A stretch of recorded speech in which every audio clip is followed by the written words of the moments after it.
Ishanishwari will start their Arangetram with a Pushpanjali.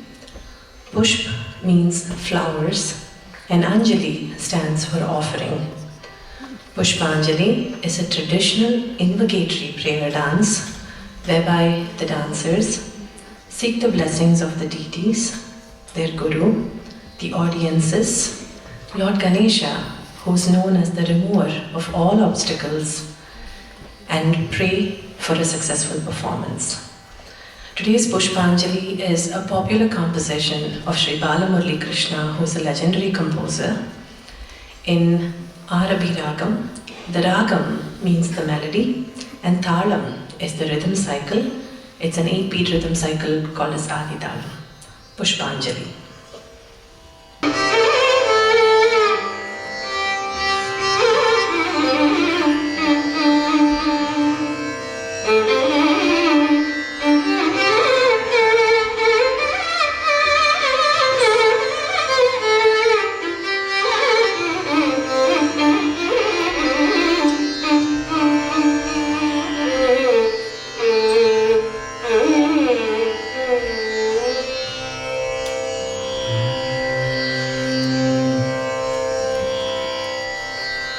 Jim Jim tanana Jim Jim tanana kulani kita da ka kulani